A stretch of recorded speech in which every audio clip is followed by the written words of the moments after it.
institutions to police certain political figures while others are allowed to act with impunity. If public remarks are to be scrutinized, all individuals, regardless of political affiliation, must be held to the same standard.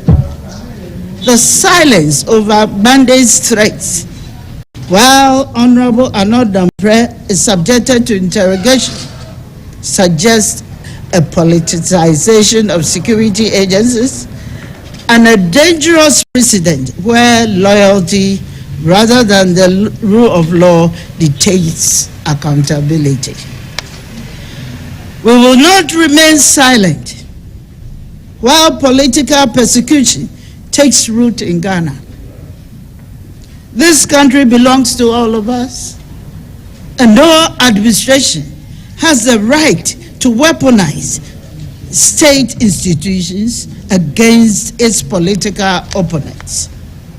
We demand an immediate, transparent, and independent investigation into these politically motivated attacks and insist that those responsible be held accountable. The harassment of former government officials must cease immediately, and due process must be followed in all legal matters. The use of security forces for political vendettas points to a dangerous descent into lawlessness, one where due process is cast aside and state institutions are weaponized or harassed or silence perceived opponents. This undermines our institutions and erodes public confidence in governance. As such, the government must demonstrate political maturity and tolerance by fostering an environment where opposition voices are respected rather than suppressed through intimidation and coercion. No democracies can survive when its institutions become weapons for political vengeance. No citizen, no matter how highly placed, is safe when due process is replaced with brute force. If we allow this lawlessness to continue unchecked, tomorrow it will not just be politicians who are targeted, but ordinary Ghanaians who hold dissenting views. We call on all democracy-loving Ghanaians, civil society organizations, religious groups, traditional authorities, and the international community to take note of these dangerous developments and to stand with us in rejecting this wave of political persecutions.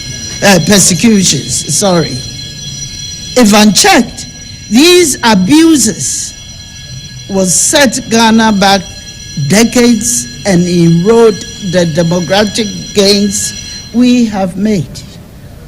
The government must be reminded that power is transient and history will not judge kindly those who turn state institutions into instruments of oppression.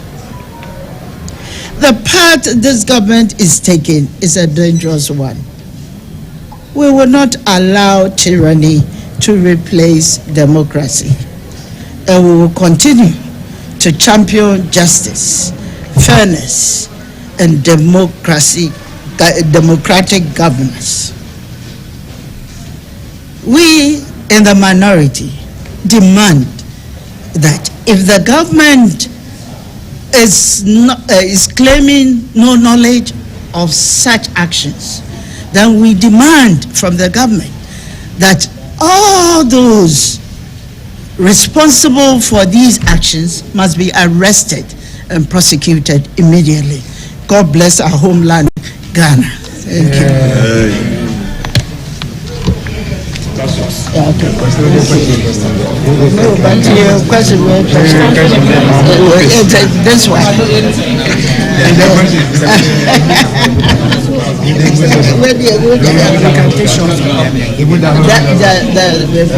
We'll get responsible to come out.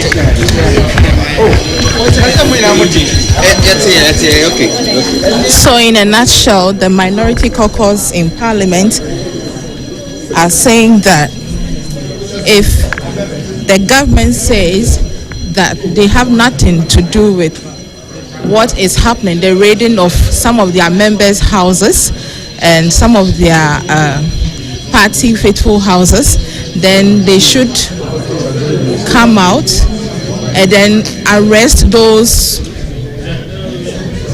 who are allegedly doing these things and then bring them to book. But earlier, the